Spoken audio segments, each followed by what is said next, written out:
This is Vince Cirola again, Marketing Director, Exit One Realty, Columbus, Ohio, back with part 2 of our 3-part series on selling your home in a buyer's market and what you need to know. Last time we left off talking a little bit about overpricing your home. Let's talk a little bit more about price in general. In a buyer's market, sellers need to price ahead of the trend, not behind the trend.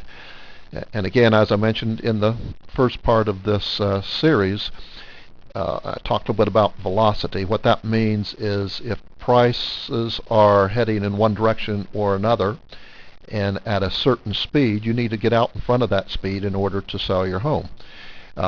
When it used to be a seller's market, you could overprice your home a little bit, and the velocity of the upward movement in prices would come and basically complete your transaction at that particular higher price.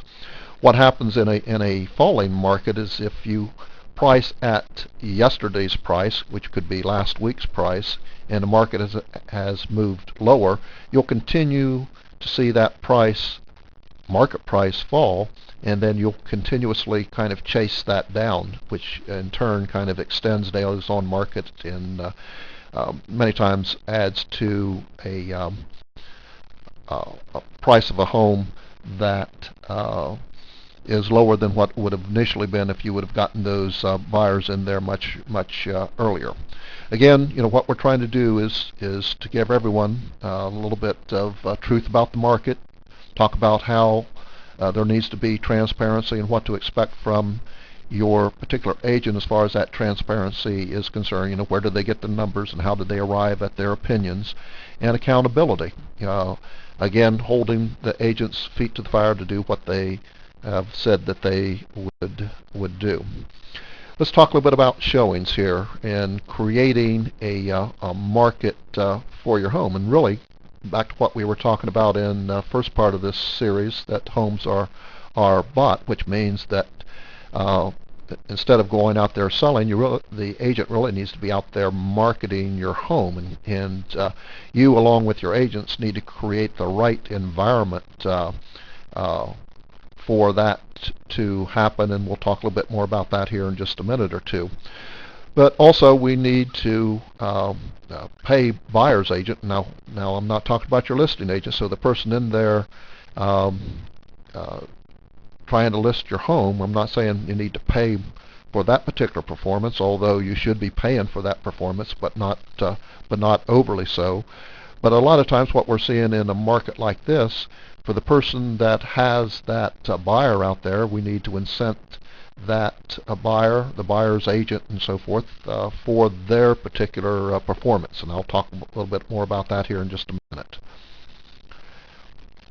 Undermarketed, again, what we see is old line agent thinking using old line technology, basically newspaper and homes books and so forth, trying to get a home sold. What we do know is that 90% of the people, when they go to look for the home, and that number may even be north of 90% now, go to the internet first. That's where the public goes to find information on a home. Before they ever talk to a real estate agent, they're on the internet looking for information. And the other thing that needs to happen is your listing, your home, needs to be marketed not only on the internet but to other agents, to those agents, those buyer agents out there that have ready, willing, and able buyers that can buy your home. So those are two of the main marketplaces that your agent needs to be concentrating on and to get your home sold for top dollar in a reasonable amount of time. A little bit about the internet. I think that you can see that at the minimum your agent should be listed not only on their particular home sites in the MLS, but should be out there on all of these normal real estate sites that many of us are certainly familiar with. But even beyond that, they should be pumping that listing out to almost any place that a particular individual might go to look for a home. So if you're not seeing and your agent is not explaining to you how they really market out on the internet where everyone is today, where all those buyers have a tendency to congregate, and of course they're not congregating at one website. They're out there touching many different websites, and so the more exposure that your listing can get as far as the internet, the faster it will actually sell. And again, the faster it sells, the less headache involved there.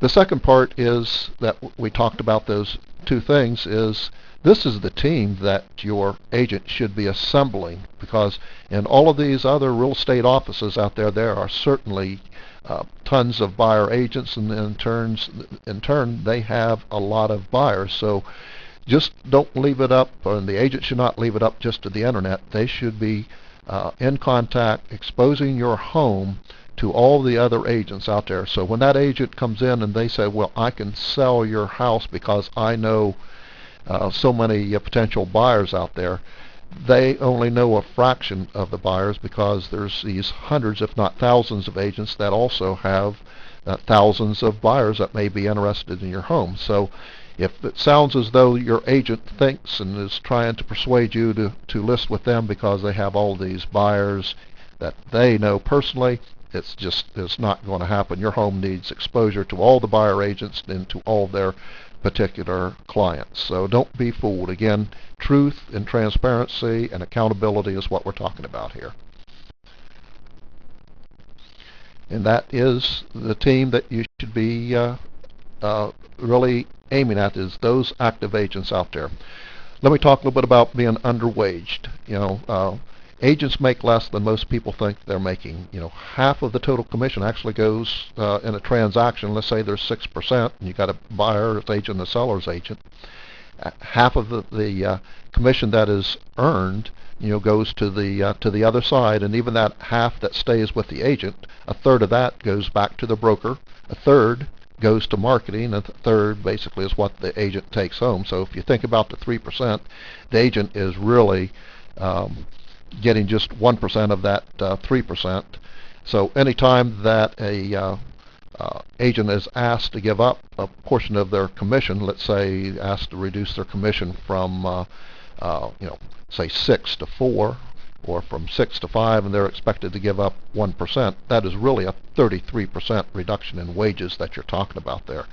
And agents just don't sell house unless they can make a living off the deal. They'll be out of business if they continue to give up 33% of your wages.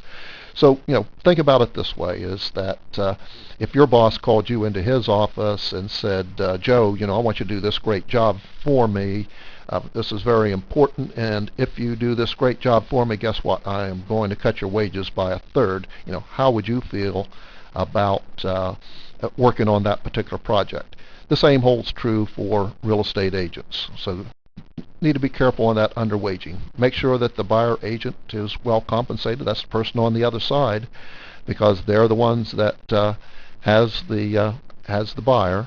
And so if there's different ways to incent that person to bring that buyer to the table, we need to be thinking about that and cognizant of that in the process also. Again, underwage, which chair would you like to be in? Think of this from an agent standpoint. Can you make $2,000 or $3,000 on any particular transaction? So if you're underwaging them by $1,000, they won't necessarily be bringing their buyer to your listing. That's just the truth. That's the way it is. Agents like to sit in the chair that will pay them more money. Wouldn't we all? Don't we all? Well compensated listings sell faster for higher prices. That's just a fact. So what happens on well compensated listings is that the seller saves months of house payments, months of additional showing, and months of worry. That ends our part 2 here, and visit us on part 3 that will be coming up when we end up this particular series. Good to be talking with you. Again, this is Vince Ciroli, Marketing Director, Exit One Realty. See you on part 3 here in just a while. Just look for that on the blog. Take care now.